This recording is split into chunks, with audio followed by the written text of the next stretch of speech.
Jolani, he's on CNN talking about what a moderate he is. He's a changed man. Do you believe any of it?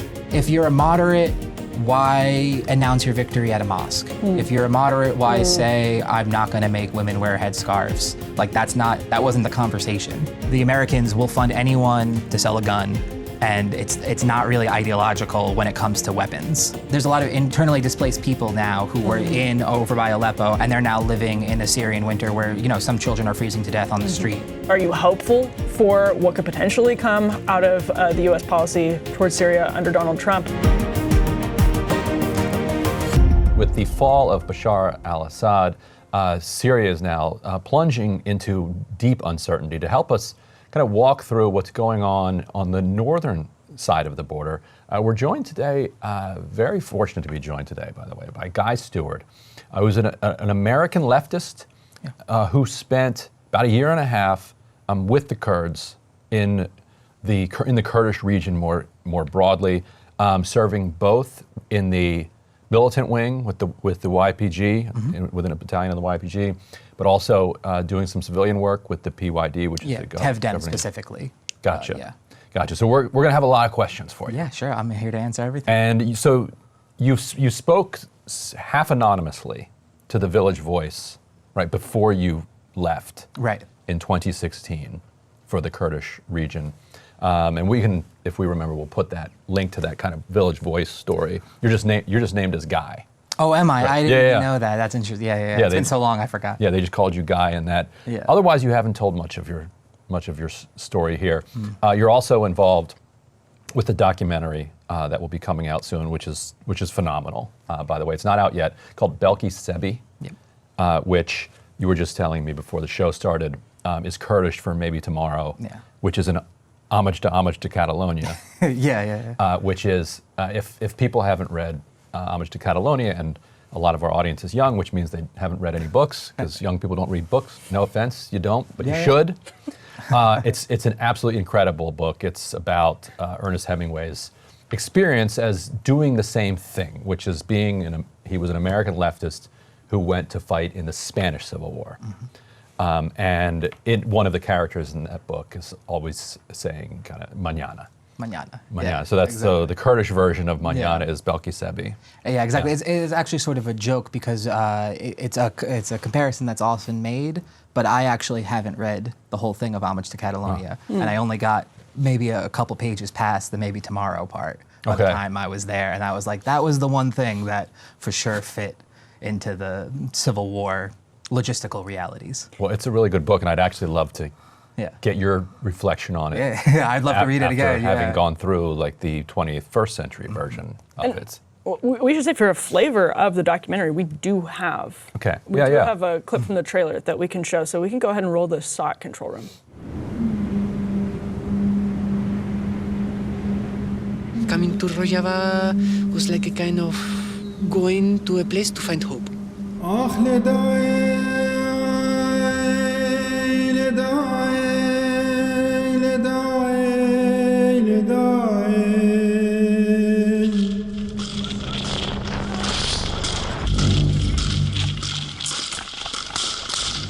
I came to the revolution because I could. Because they asked for help and I was able to do it.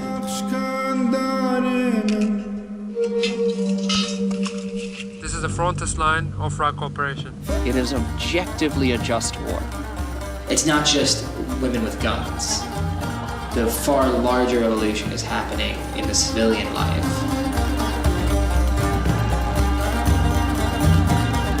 All right, so just to give people a little context, and you can give them a little bit more. If you're coming into this fairly cold, the Kurdish people with Sykes-Picot were divided up into four different, it's an ancient ethnicity. Except for World War I. Right, so after World War I, when they draw the lines of the Middle East in this kind of divide and rule colonial strategy, they were split between Iraq, some in Iran, Turkey, and Syria. So imagine where those four countries come together. The Kurdish people are spread all throughout there. They have been subject to relentless repression and military repression, police state, et cetera, from Turkey In Iraq, they were able to break off into an autonomous region after the Gulf War, and the U.S. With a no-fly zone kind of protected the Kurdish region there. They went to war with each other. What was it? The 90s Civil War in the between 90s, the KRG 94. and the PUK. Yeah, so And the the PUK was in Sulaymaniyah, which is the eastern version of easternmost part of Kurdistan, is a kind of a more lefty, more egalitarian. Iranian, not aligned, but yeah. Yeah, and whereas the kind of Western Iraqi Kurds are a little more maybe Stalinist and conservative. Yeah, Israeli, American, and now Turkish-backed. Right, and then you had the Iranian Kurds, who were much smaller sliver. Yeah, Rojalat, as the Kurds would say. Yeah, and then the Syrian Kurds end up breaking away when the Syrian civil war breaks out. They build their own autonomous region, and they launch this leftist social experiment, inspired, ironically, by what would you call him, a communitarian anarchist from Vermont. Yeah. Yeah. Mutualist, communitarian. Mutualist. Yeah. Ryan Groom. Yeah, social ecology. Yes, who thought Bernie Sanders, Bookchin was his name, right? Yeah, Murray Bookchin. Murray Yes, Bookchin. yeah, I should say, of course. He thought Bernie Sanders was a complete sellout. For the bombing in the Balkans. That was There one you of go. the main breaks. Yeah, I mean, legit. Yeah, I mean, Totally legit. And so the Turkish kind of political leader, Öcalan, who's still in prison in Turkey, and there's all these rumors that he might be released, which is weird. We'll talk about that in a second.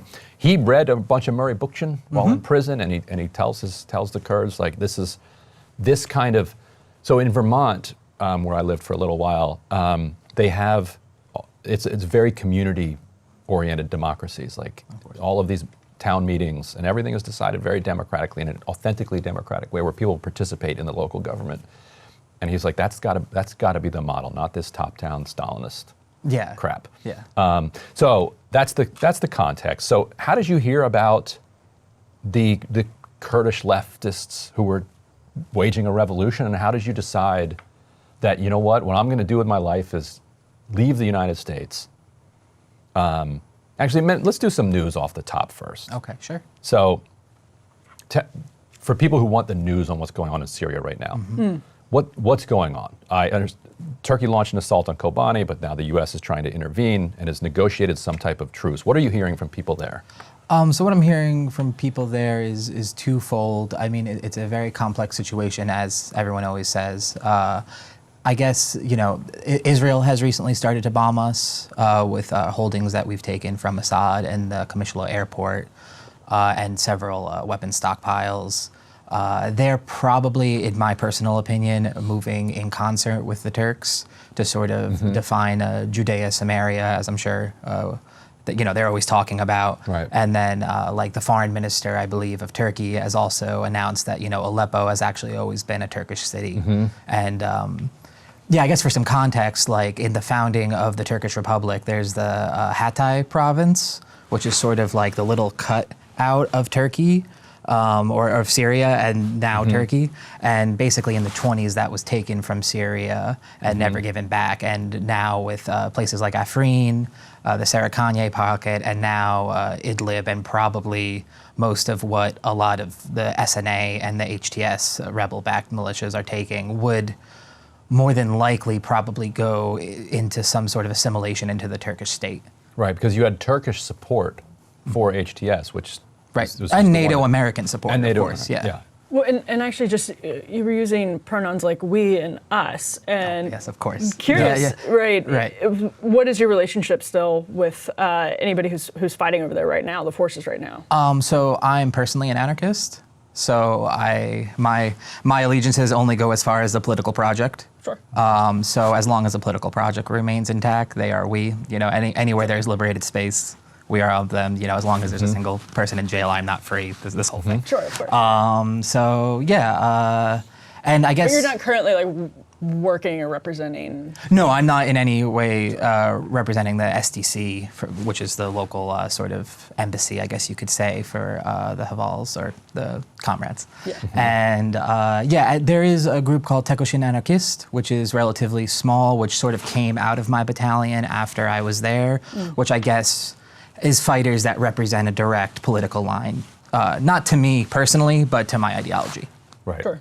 All right. So, how did you decide to go over and basically become a foreign fighter? Well, I guess it's important to start with the context of like my political career before that, right? Yeah. So I come from New York City. I come from a left-wing family. My dad was a freedom rider and helped like found SDS at Champaign-Urbana. My mom was a feminist organizer, anti-war organizer. My great-grandfather was a member of the Communist Party here during the Hungarian Soviet, and Irish, as I know. So you know what it is. Yeah. So we, so I come from that context of being like a New York Red, or black and red in my case. But so when I was 17, I went to my first meeting for the New York General Assembly, which was the first planning meeting for Occupy Wall Street. So then basically from that point on, I was more or less just sucked up as like as a political agent. So it's like 2011. Yeah, 2011. Yeah, I believe it was August 2nd, 2011 was my first political meeting, and then September 17th of that same year was the start of Occupy Wall Street. And what did you take from Occupy? Like, what did you learn from Occupy that changed your approach to or understanding of anarchism and politics? Or organizing. I guess, I mean, there's a lot of things about like the political realities of the U.S. of like if you have a directly democratic system, and then it is flooded with your sort of rank and file MSNBC supporters, that then makes the overall project more, from my perspective, right wing. By definition. Yeah, yeah. Most things are right wing from my perspective. But yeah, so I think that's the thing. But like, you know, revolutionary internationalism from an Irish perspective, from an, like just a generalized perspective, was never something that was foreign to me. Right. Like Spain, land and freedom, you know, all these things are very, something I was cognizant of by the time I was 12, 13. You know, I don't remember a time without it. Yeah. Yeah. Yeah. So that's why it was sort of a logical step. I could go into the in-between of Occupy. Like I was a street medic for a long period of time. I was in Ferguson. BLM protests and riots. Yeah, and like NATO in Chicago and stuff, mass mobilizations, as we say. Yeah. And you were part of a wave that people may not remember of U.S. leftists who went over to Syria. You weren't alone, basically, right? Like you were part of, how many would you estimate actually ultimately ended up going to fight? Let's see, like broad category leftists, like including even like former U.S. service people, and stuff like that. I would say a relatively small amount from America specifically, probably a few hundred. A few hundred. Yeah, something like that. And like that's from like a Bernie, like sort of like more progressive Democrat wing to sort of like an anarchist wing, I guess you could say, right? Sort of more the far end. And so.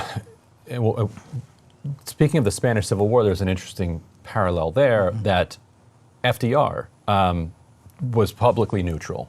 Like the U.S. was publicly neutral, but was secretly kind of sending arms, you know, to the left there, right? To the Republican forces, which we know about now, but which was not much discussed at the time. Whereas the Soviet Union was very clearly and explicitly supporting the Republicans, but until they didn't, until they killed a whole bunch of them. Right. And so you have, and then there was the Lincoln Brigade, famous Lincoln Brigade, which people can look if they haven't seen that yet, which Lincoln himself was, you know, very kind of heralded revolutionary figure on the left back then. So if you think back in the 1930s, it still is, but you know, I think he's been whitewashed a little bit. So this is only 60 years removed. You know, so this is only several generations removed from Lincoln himself. Like there were Civil War veterans alive, basically, when this is happening.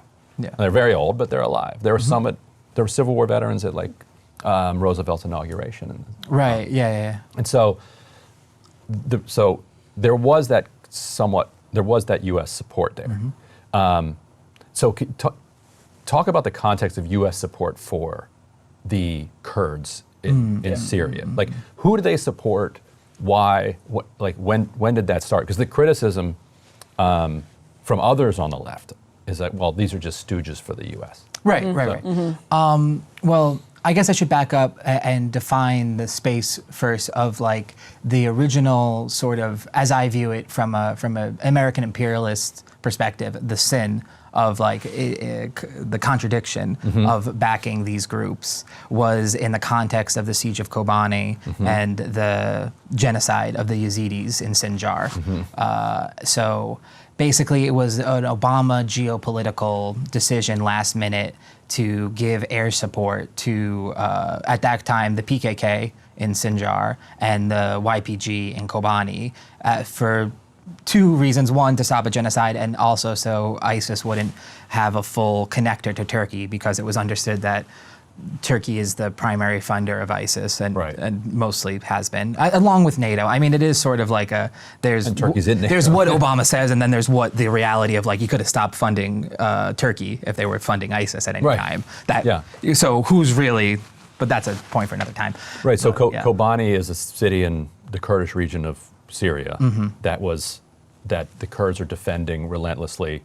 Sinjar's over in Iraq, which is why you've got the different acronyms and different kind of Kurdish forces. And in both cases, there was U.S. sympathy for, because you've got the military side, not the political side, which is a very important distinction as well, because the support has always been based in the mission against ISIS and has never been supported of the political project for obvious reasons. So there's still sanctions, there's never any interactions with the revolution on a political level. It's just, we want you to fight ISIS. Here's night vision, anti-tank missiles, whatever, airstrikes, and that's it. This is the height of our not liking ISIS. Yes. Also. Yeah. It goes back and forth a little bit. Yeah, and ISIS not liking us. Yeah. That's consistent. I can put that in there. Yeah. So actually, let's talk about the politics a little bit. Why is it that the U.S. What doesn't the U.S. like about the Rojava politics? Well, to go back to Abdullah Öcalan and the Kurdish liberation movement, as we say. So in the 70s, it was started on a college campus with a few people as like a traditional Marxist-Leninist national liberation movement. And that sort of went on for really until 1999, when, because of the fall of the Soviet Union and many other things, as the 90s happened everywhere, Abdullah Öcalan was in Syria and then had to leave, because historically there was a really great relationship between Assad and the PKK, because it's the NATO v. Warsaw Pact sort of Cold War story. So that's why they were able to rise up afterwards, because they've been there for so long. But so then in 1999, I believe, Abdullah Öcalan had to flee because Syria wasn't safe anymore. And I believe it was in Nairobi, a Mossad and CIA hunting party basically was able to capture him and bring him to this prison in Turkey, where he has sat for 25 years. Yeah, give or take. Right, and so in prison, he does an enormous amount of reading. I mean, he's a voracious reader to begin with, but he was busy. Yeah. He's trying to run a little revolution. Yeah. A lot going on. He's got more time on his hands. Yeah. And he reads not just Murray Bookchin, but he reads an enormous swath of revolutionary literature, and he winds up kind of rejecting some of the more hierarchical Marxist. I think even more than like as much as we'd like to say on an ideological level, he had some sort of change of heart. It was a logistical issue of how do you run a national liberation struggle when the leadership is completely compromised. And I think, as well as the U.S. left, we've learned that decentralization is basically impossible to stop. So I jokingly say, really quick for people to say, it's a narco-Stalinism. Where they have all the legacy of a traditional Marxist-Leninist group and all that sort of discipline, military knowledge, organizational power, but with a decentralized, sort of more libertarian socialist new paradigm. Right. So they're famous for gender equality. And talk a little bit more about the rest of their So I think and what it looks like on the ground. Right. I think one of the most important things, that even though the politically and ideologically the movement comes from the Kurdish liberation movement, and it's always termed as the Kurds, I won't say it's a majority, but I would say at least 40, if not 50% of everyone involved in the SDF and the Autonomous Administration of Northeast Syria is like another ethnicity. Right. So, and they have like the pillars of democratic confederalism, which is the name of the ideology, is women's liberation, ecology, and autonomy. and ecology meaning social ecology, like the Bookchinite understanding of ecology. So all people groups are allowed to have their own schools, their own religious practices. So the overarching revolution is polyethnic and polytheistic. So it is much more than just Kurds. Right. And I think that's where a lot of the miscommunication goes, because you have people like the Barzani who are Kurdish nationalists, who do work with Israel, who do work with America, who are the sort of proxy that some on the left here try to paint as the YPG, where like in actuality, you know, I always say, to bring it back to Ireland, like at this point now, the Kurdish Liberation Movement is older than the provisional IRA was at the signing of the Good Friday Agreement. And instead of being a nation of, you know, 2 million in the north of Ireland and maybe 8 million overall in Ireland, it's a population of 60 million. So that gets sort of a really deep understanding and from a democratic confederalist state, rejection of a traditional Kurdish nation state, because basically through social ecology, it was understood that if we have a Kurdish nation state, then we would be oppressing the Syriacs or the Yazidis or anyone else with our language. So everyone is allowed sort of multiplicity in how they run their lives, and no one is forced, as much as one cannot be forced in a war communalism situation, to join the revolution. And how did you navigate the question of like U.S. funding, like with all of this kind of ideological Rigmarole. Sure. Yeah. That's a good way to put it. I wanted to say baggage, but that sounds too pejorative.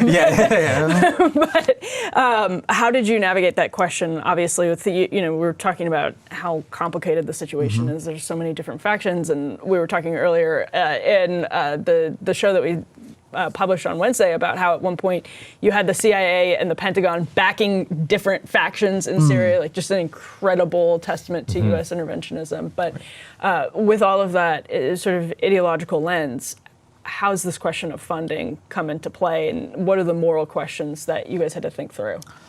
Well, I guess the first thing that you have to understand is the geopolitical reality that you're inserting yourself in. And I think if anyone looks at the Syrian conflict for any amount of time, they will see that America has quite literally funded every single side at some point or other, including Assad, who was participating in the Iraqi invasion in 91 or 03, I forget which one, which he traded for military support. But of course, you're not allowed to talk to him either. Yeah, you're not allowed to talk to him, and you're a Russian agent if you do. Yeah. But it's a complex situation, but you can understand one truth, that like the Americans will fund anyone to sell a gun, and it's not really ideological when it comes to weapons. So and also when I went, it was a much smaller area than it is now. It was probably a fifth the size. Like there was basically 3 cantons or counties of Jezre, which is all the way over in the east, Kobani in the center, and Afrin completely way over on the west, like I talked about before. And when I got there, they just connected maybe a month or two before between the Jezre and Kobani canton. So it wasn't this like, this was before really a lot of the height of U.S. involvement. So I saw the height of U.S. involvement develop before my eyes while I was there. And so that's airstrikes? That's airstrikes, special forces. What else does it look like? CIA. Yeah, I mean, the CIA is like, Langley and Syria are like one for one, you know? Did you see special forces on the ground? Yeah, I saw French, English, and American special forces, but they're very limited in... And would they work with the YPG? Yes, they work with the YPG after a while. I'm trying to think, but maybe towards the Manbij operation, which I know we'll be talking about later, I think was the first real marrying of the two, where like our commanders would get tablets to be able to call in airstrikes with and stuff like that. But before that, especially in Kobani, there was cases where, you know, they would just be airstriking off of their own CIA intelligence or whoever. Right. And sometimes, you know, if the Havals, I keep saying Havals, comrades of the YPG moved forward too far, they would also get airstrikes. So there was absolutely no coordination. Right. And then that probably took, by the time I was there, about 2 years to really sort of sync things up to that point where there was a togetherness, I guess you could say. But they're really there in more of a specialized weapons sense, like they do mortars, artillery for like the Raqqa campaign, or they'll use us or the YPG as like support for when they're doing sort of like I believe the raid on al-Baghdadi and a lot of raids that are in Idlib going after ISIS former commanders. You guys have to rationalize that. You have to sort of think right through the yeah. And while Abdullah Öcalan was captured by the CIA, so it isn't something that's ever lost. I mean, people always say, Haval Obama or Haval Trump as sort of as a joke, but like it's it's also they're going to do what they're going to do. Like, exactly. They're going to bomb ISIS. Yeah, it wasn't like they asked for help in Kobani. They just sort of showed up and started bombing. And if it's between that and dying or being enslaved, you're gonna go with the dude with the air power. If you control the air, you control it. It's a very different calculation when you're on the ground. Yeah, exactly. Your land and and your if you people don't want to, it's not like they're going to stop bombing. Yeah, that's true. Yeah. They You probably can't be just like, what? Actually, Uncle Sam, like we've got this. Yeah. Back off. They'd be like, no. Yeah, exactly. We want the oil fields. Yes. We want this. We want what we want out of the situation. Yeah. I have to imagine that was sort of like Havana in the late 1950s, like the swarms of Russian intelligence, U.S. intelligence, Israeli intelligence, like that had to have been a crazy scenario just to even navigate as an American there. How did you deal with that? What did you see? I mean, is everyone converging right there? Right. Well, I guess specifically I should say that as a member of the International Freedom Battalion, like that collected people of a left wing from like sort of a syndicalist, Bernie sort of approach to like a Marxist-Leninist, Maoist, anarchist, sort of full-on thing. There's, tons of intelligence, DGSE or DGSC, the French ones, Germans. There's quite a bit of Chinese because the Uyghurs are East Turkestan, which is sort of the farthest flung of the Turkish jihadi neo-Ottoman resurrection thing that they're doing. That's really so yeah, some points that we would go to, you would see like evidence of Chinese or Uyghur militants and stuff like that. So almost anybody who's anybody. Of course, the Gulf states, which aren't talked about a lot. I think if you look at Qatari or Al Jazeera coverage of Syria, you can start to see that something is amiss there a little bit, maybe possibly, if I may go so far. Yeah. They might have an interest. I'm just saying, I don't want to step on any caliph's feet. Yes. Yeah. Interesting. So Bernie people all the way over to the Marxist-Leninists, like from all around the world, like on the one hand, like those are my brothers and sisters. Love them to death. On the other hand, sounds like such an insufferable crew. To be in Syria with. Just to be with all day. Die with, Like, to die it's with. one thing to be in Brooklyn, it's another thing to be in Syria. Yeah, it's true. You're drinking pints and then you can go home. But like, I would say that the most insufferable people, like the people who maybe in Brooklyn are paid to make things insufferable, they don't go. Okay. Yeah. They don't want to go into a point where that we control. It's a high risk situation for them. True. Now the knock on Rojava was that it was a little cultish. Yeah, sure. But to be that fiercely in antagonism with the superstructure, the status quo, it'd almost be impossible to do it without being culty, because otherwise then the structure just overwhelms you again. But I'm curious, like, was it like how did that cultiness kind of express itself? So you mean around the cult of personality around Abdullah Öcalan? Yeah, and also just the culture. The culture. Yeah. Okay, interesting. So I guess I would say with Abdullah Öcalan, obviously coming out of a Marxist-Leninist trajectory, there's let me do quick math in my head, 20-something years of him being, for the viewers at home, Stalin. I mean, that's not how it is, but similar Mao, the portraits whatever. are everywhere. Yeah. Portraits are everywhere, of course. And then sort of, but I would say fast forwarding to the new paradigm of democratic confederalism, and then by 2011, the founding, or you could go to 2004, which is the founding of the PYD in Kamishlo after a soccer riot that was massacred by Assad. That sort of, it's more of a Nelson Mandela thing, I guess, to make it easy for people to understand. But I mean, I guess there is, if you read the prison writings by Abdullah Öcalan, I believe it's in the English version, it's the second book. He goes a lot into the history of the Middle East and like the need for mythology to unite a people like outside of a nation state, like just sort of like the ideas of like what is a movement sort of really like zoomed out a lot. And I think if you look at that and you look at like the context, let me not try to sound negative here, like the context of the region for what power looks like, it's, as you said, it kind of goes hand in hand with a need. But it used to be, I mean, there's small differences. Like before the new paradigm, when they were Marxist-Leninists, it was Sorok Apo, which means leader Apo. And then after the change, it's Reber Apo, which means the guide. So it is. I mean, people still say Sarakapo all the time. Like it doesn't stop the people from back in the day to change their mind. And you know, that's a thing. Like a lot of there's like the MLKP, which was a party that I was in, that sort of functions as a stopgap, I guess, from them losing support from traditional Marxist-Leninists and like sort of bringing them into the fold in sort of like in the same way we have a Green Party, they have the Marxist-Leninist Party that like, so for the old cadre who are like, what's this anarchist, Murray Bookchin? I'm not, I'm a Russian man myself.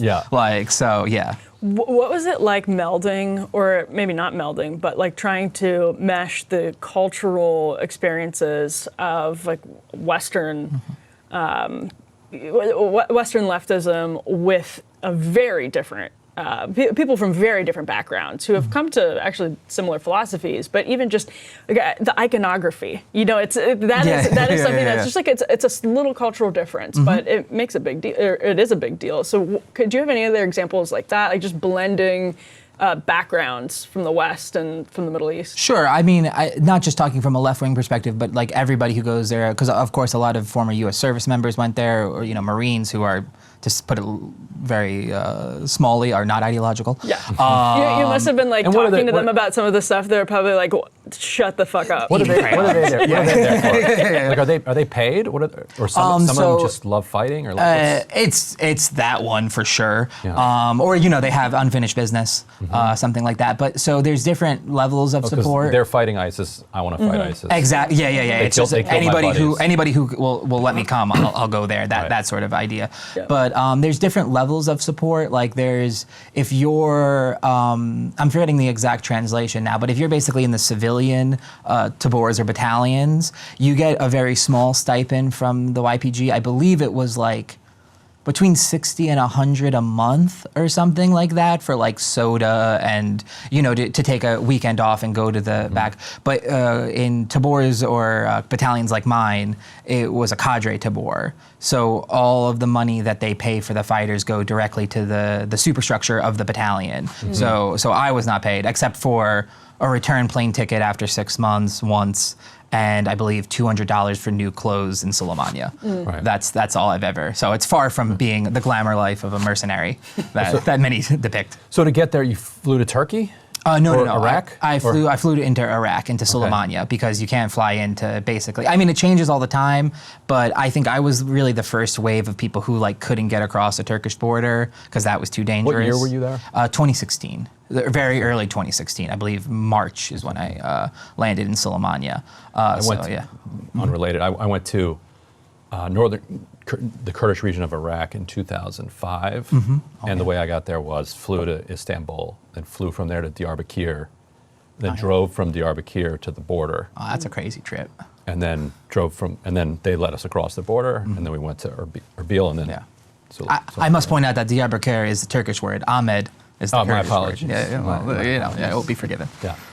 Anyway, so it was difficult to get in through Turkey, so you try to go in through Iraq. So how do you get from Iraq into Syria? Give me a second.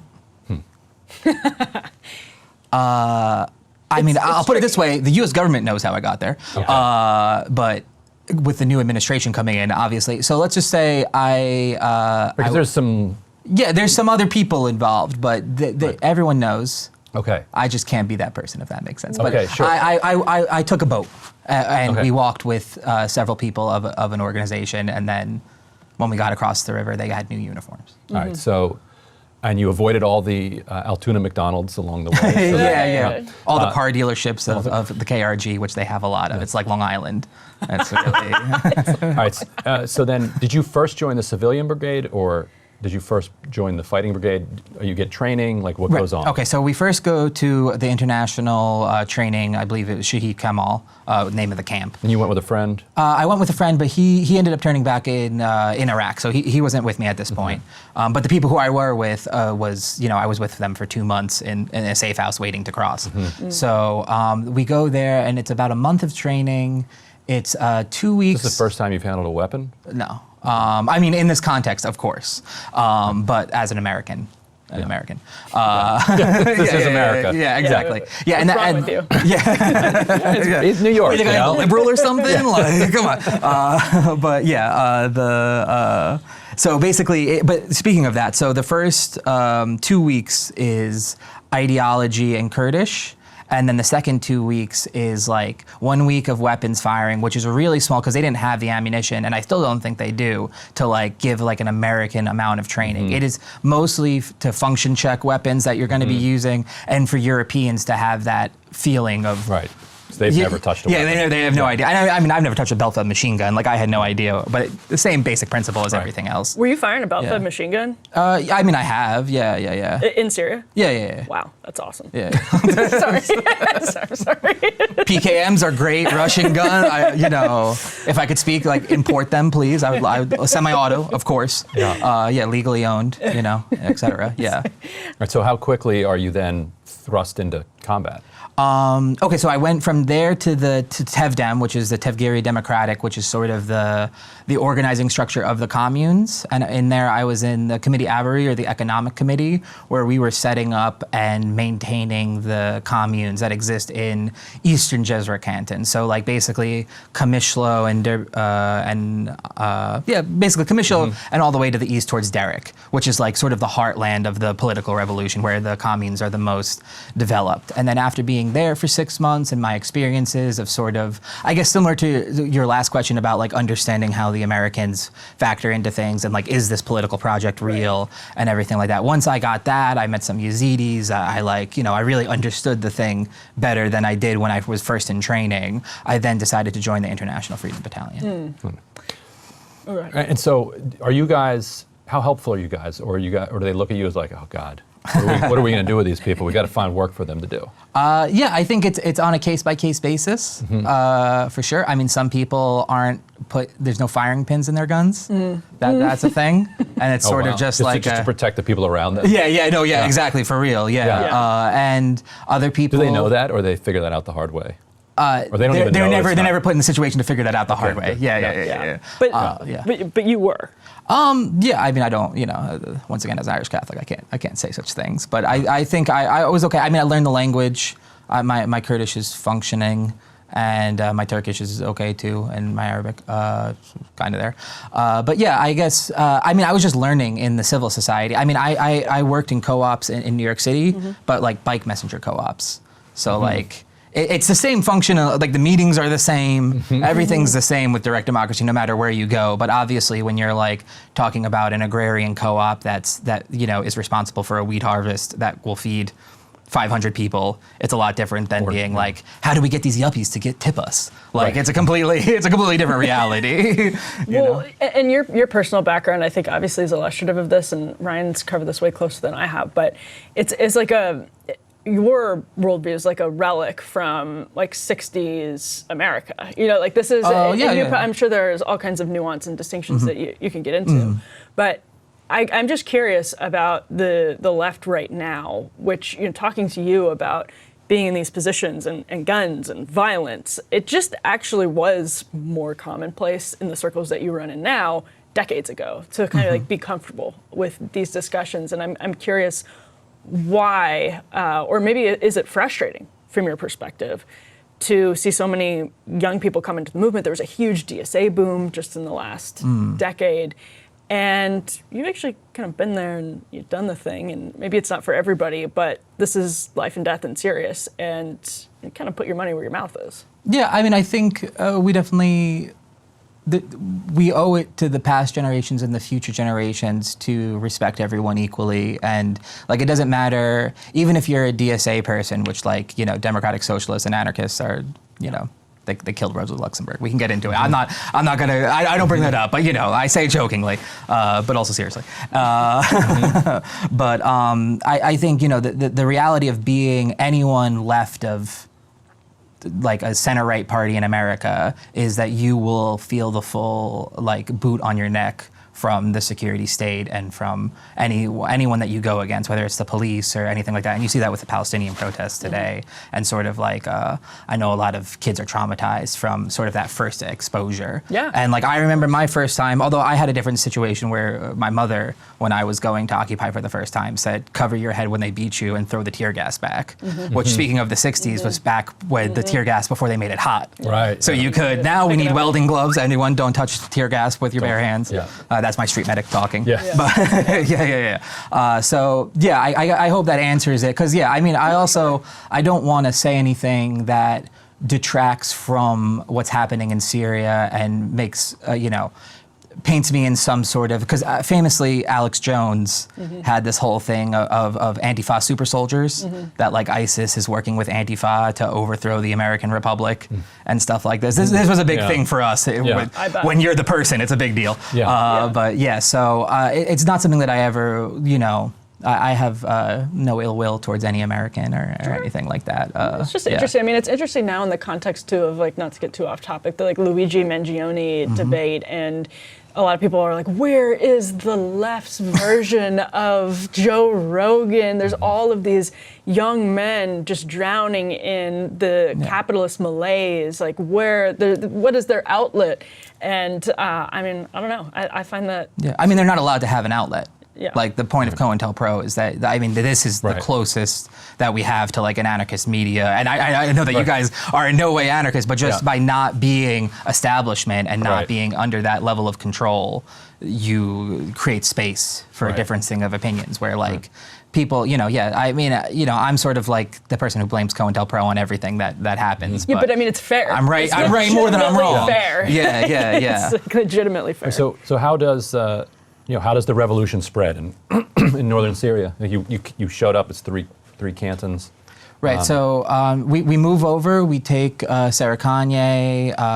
Briefly, Al Nusra is there. In 2015, there was a joint checkpoint actually between the YPG and Al Nusra to guard against ISIS, which is an interesting tidbit of and talk history. about Nusra evolved into the HTS, which is now just took over Damascus and the whole country.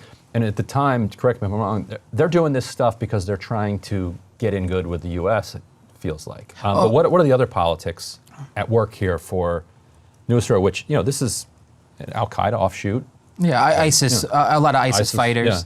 Yeah. And do you interact with those guys? I mean, ISIS, obviously. Different kind of interaction. Conversations were had.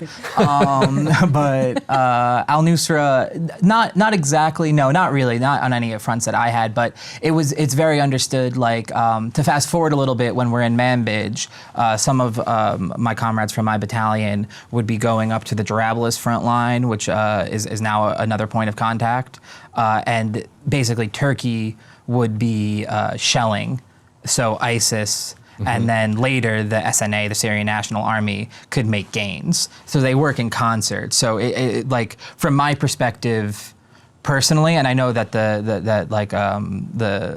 SDF and the Autonomous Administration have to have a different relationship with them because that's the political, like that's the new military and political paradigm in Syria. But from my perspective as an American, ISIS, Al-Qaeda, they're all slavers. Like I don't. I have a John Brown approach. I don't think we should work with slavers. But I mean, that's not my reality. My reality as an American is something completely separate from people who have to live with that and live with that reality. Right. And so then talk about Raqqa, like the fall of it, the rise of it, like, and the YPG's relationship there. So basically, I'm trying to think. Once we captured Manbij, the main goal from our own perspective was to go and capture El Bab, which would then link Afrin to Manbij, to Kobani, to Serikanye, to Kamishla, to Derek, the whole southern thing. And obviously, the Kurdish Liberation Movement being the number one enemy of the Turkish state and the number one threat to its sort of national function, couldn't allow that to happen. So then they came in and took Jarablus within a day or two, with I don't believe losing anyone, where it took us 3 months to take Manbij. And we lost a lot of good people, including Americans and stuff like that, which we'll talk about later. And So once that happened and it was clear that basically we wouldn't have anyone's support to do it, and the Turks basically beat us to Al Bab, it was a race and we lost. We then were sort of dealt with the reality of having ISIS at our southern front and having to finish the job, basically. And it wasn't a popular decision because, you know, a lot of people, like the mountain, the sort of like the Turkish border is like the mountains, and then it goes into the flatland of Syria. And like that's been a dumping ground for a lot of refugees from Armenians after the genocide in the 1920s to Circassians. Everyone basically gets pushed into the desert, similar to like kind of the Navajo Nation, to make an American connection. I'm sorry, I forgot. So Raqqa. difficult decision to go to Raqqa. Talk about that decision making. Yeah, it was not a popular decision This to is be made. the capital of the caliphate, right? Yeah, right. Yeah. To that point, yeah, the capital of the caliphate. I mean, it was ISIS caliphate. Yeah, it was thought to be a meat grinder, and it was. I mean, you know, there's bombs on every street corner, tunnels. You know, I could go into the military side. I know that's not really this show's thing, but yeah, it's it was a very slow and arduous journey through, basically down from the M4 highway. If anyone's looking at a map, they can see down into Raqqa, and it was a long battle. But then it's not finished, and we had to another 2 years until finally in Baghouz, the caliphate was ended. Or at least ended for that time, and now we see what we're seeing in southern Syria. How long did the Battle of Raqqa go on? Oh, that's a good question. I mean, so there's the operation to free Raqqa, and then there's the actual battle inside the city of Raqqa. The overarching operation was probably 6 months or something like that, of taking villages, you know, slowly taking it in, and the actual operation to liberate the city until we're like in the city center and the soccer field and everything is free. Maybe 2 months, 3. Don't quote me on it. Yeah, you know. What was the reaction of people in Raqqa once it was liberated? To be honest, Or most people fled at that point? Or? Yeah, like a lot of people were going towards Baghouz. They were digging in. They were sort of doing that thing. I mean, the people who were there, who, you know, because there's a lot of counter propaganda that, like, you know, the YPG will slaughter you, you know, doing all these sort of false claims about what would happen to people. But once people established that we weren't this, and mostly they just wanted to smoke cigarettes and like unroll their pants. Or roll up their pants. Sorry. Yeah. Like it was more just like, thank God that's over. We probably won't be airstriked. But of course, I don't know if you saw this morning, Turkey airstriked an intelligence center of the SDF in Raqqa, which is the first airstrike since 2017. So now the people of Raqqa are living under airstrikes again. Right. Right. What did you learn about fighting as you kind of developed, as you develop as somebody in combat? Yeah. What did you learn about yourself? What did you learn about what you needed to do to stay alive and to protect your comrades? Well, I was able to use my street medic background, which basically, you know, if you're a street medic in America, which is for the people who don't know, is basically against police weapons, tear gas, kettling, you know, blunt force trauma to the head with a billy club, you know, classic protest related things. But like when you're in a war-torn country like that, even though the Assad estate had a really good medical thing and we were able to use that so much, but like on the front, I'm basically a doctor. Like, because I'm one of the only people with medical things. And one of the things, I guess, going back to your thing of like, was I helpful? The main thing that I'm proud of is that I was able, with another friend, to sort of insist on the use of tourniquets and like having multiple tourniquets. Because we lost some friends because, you know, there just wasn't, they'd lose their legs or their arms from an IED, and then we only have one tourniquet. Yeah. So then they bleed out. So, you know, that's something that like It's I'm got to be definitely... painful to watch, knowing that you could save them if you just had. Yeah. And for people watching, they're like, well, can't you just use a T-shirt? Yeah, but how many T-shirts do you have? Right, you know, yeah. And also, I mean, one artery cut, maybe 5 minutes, 2 artery cuts, 3 you know, it quickly becomes a 30-second, minute and a half sort of thing before there's a point of no return, especially if you're 2 hours away from a hospital or something like that, through through not easy roads. Right. Yeah. Right. Can I ask about blending the sort of, going back to like philosophical stuff, a very non-secular culture when you're in the Yeah, Middle that's East. something I really want to talk about, yes. Yeah, can you just share a little bit about what it was like sort of blending your worldview and in a very anti-secular place, maybe not even yours, but like what you saw in a very non-secular place as you were fighting for your values? Right. Well, I guess, I mean, there's the obvious things where, like, you know, it's very rude to show the bottom of your shoe. There's like a difference with how men and women relate there. There's a separate women's brigade. Right. Everything is separate. Basically, there's like a dual power set up where there's, for every main organization, there's a women's organization that basically has control or the ability to veto anything of the main organization. So that, like, with the ASAYESH, which is like police or anti-terror, depending on how you translate it, there's also ASAYES Jinn, which is a female equivalent, where they're the only ones who work with issues of domestic abuse or human trafficking or anything that affects women specifically. Yeah, and I mean, I could talk about the gender stuff for a long time. I mean, in communes, basically every commune has to have usually 3 heads, like a steering committee of 3 heads, and one of those has to be with the population, whatever the population is, but usually in a blended place like northeast Syria. One's a Kurd, one's an Arab, one's probably the largest ethnic minority that isn't one of those. So an Armenian, Syriac. There's a lot of different people groups there. But then out of those, one of those also has to be a woman.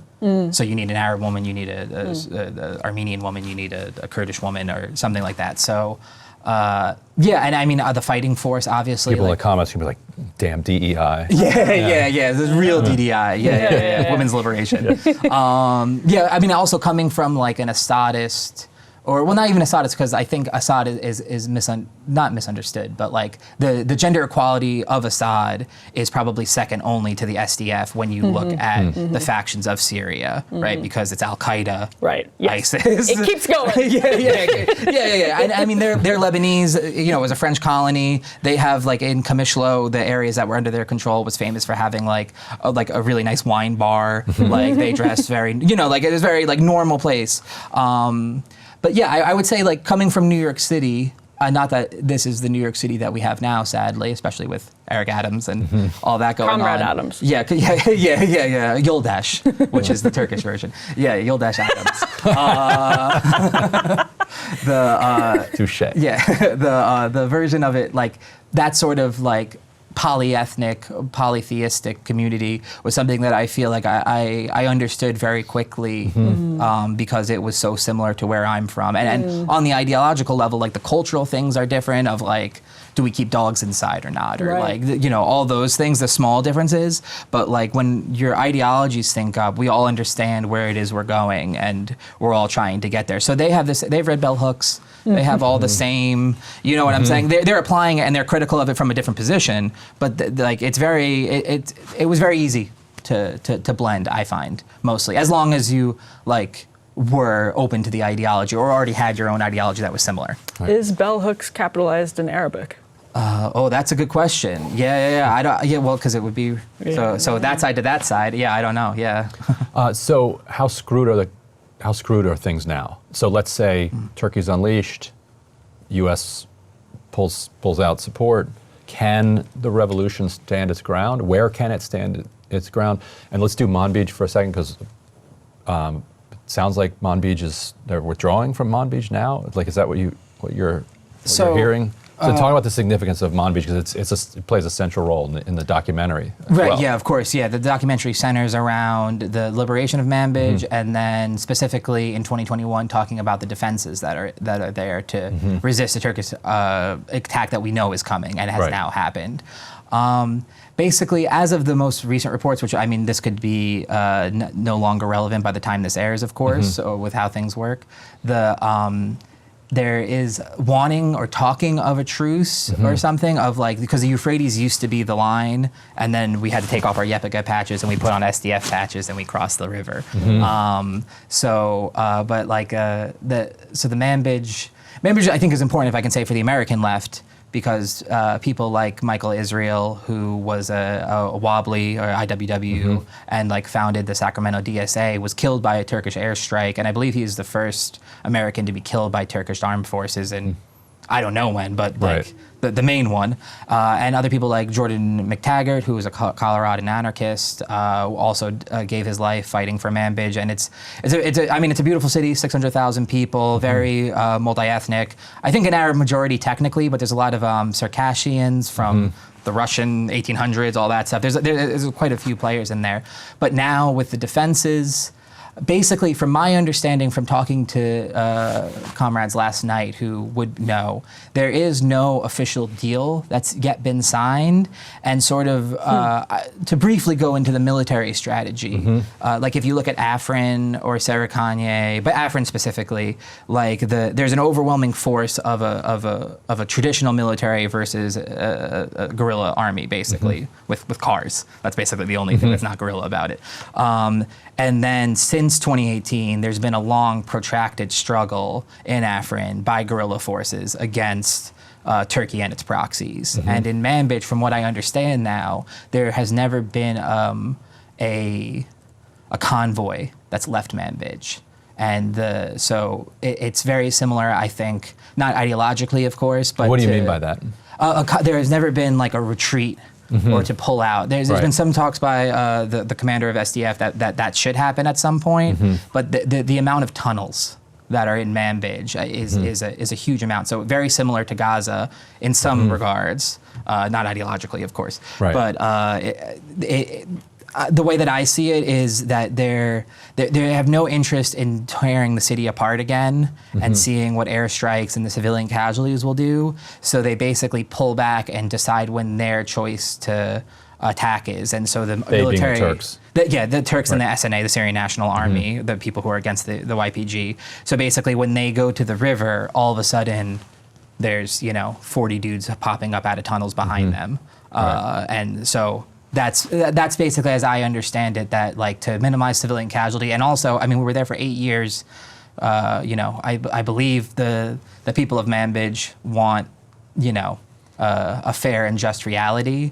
So them being bombed to hell for a political ideology isn't a fair and just reality for them. But also, they'll be more inclined to help the people when they just shoot and they just hurt the people who are hurting them, and that they, minimize civilian casualties as much as possible. So as I understand it, that is the current play as of today, which could change tomorrow or the day after. Well, and that's my last question is just about the incoming Trump administration, which in the strangest possible way has the most anti-establishment position on Syria, and that among people in the sort of quote unquote mainstream political spectrum.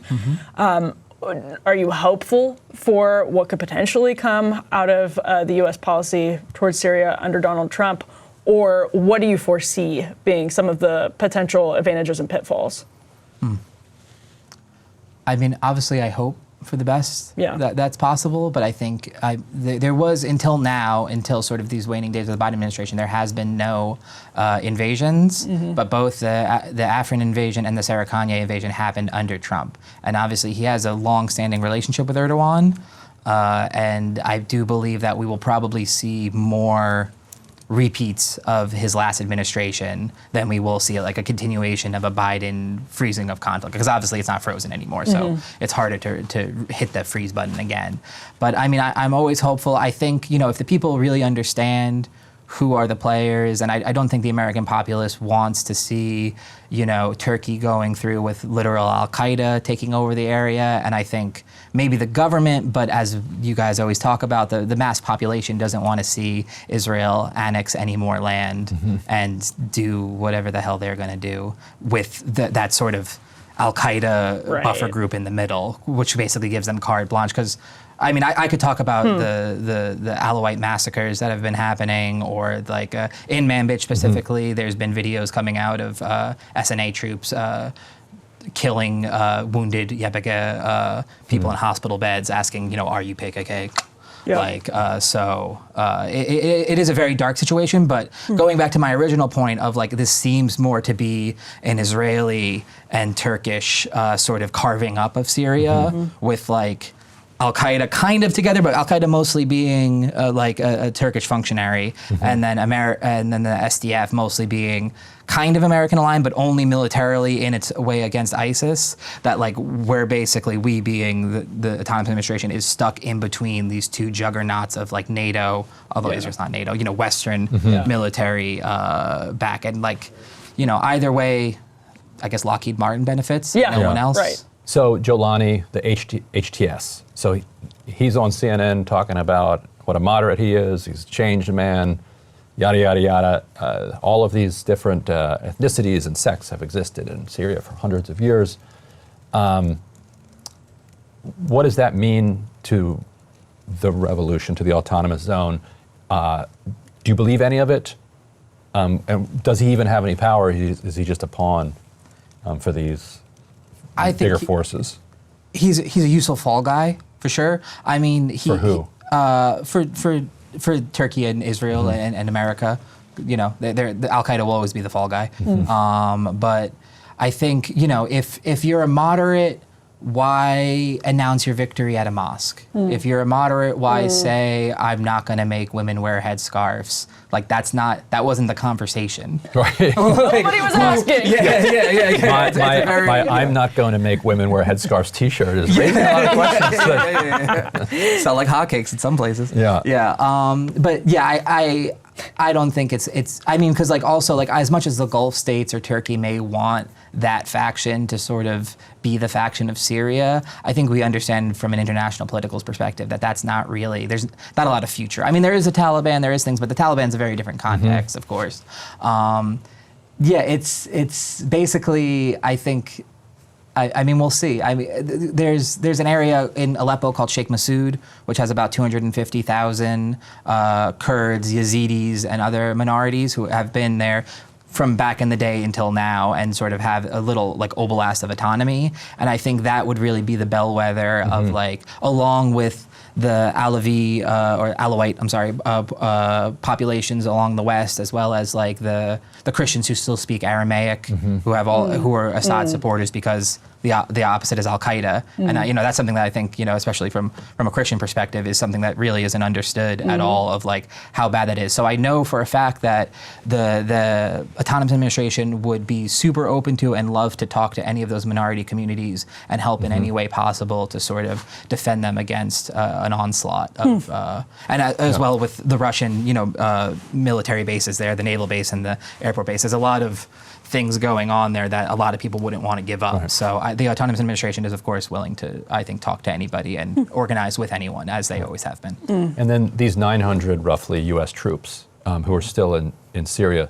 from your perspective as somebody that wants to see the autonomous zone survive, should those U.S. troops be withdrawn, and what would happen if they were withdrawn?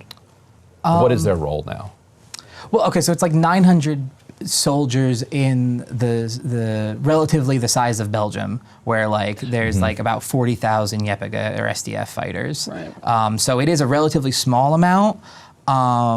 Obviously, me coming from my perspective, I'm not going to sit here and say that I want more U.S. troops on the ground anywhere, in any base, in anything, anywhere. But what I would say that if we do pull out, unlike Afghanistan, there is a way to ensure very easily a safe and stable transfer of, not power, but like, so we can walk away without there being a massacre. And I think like things like a no-fly zone or things like delisting the PKK would basically give them the ability to organize themselves, buy their own weapons, have international legitimacy, do banking, import people for the oil production, or like just today the Lafarge cement factory was banned, which I know it's a much bigger thing for another time, where French oligarchs were paying Italians to go work for ISIS. That's a whole thing.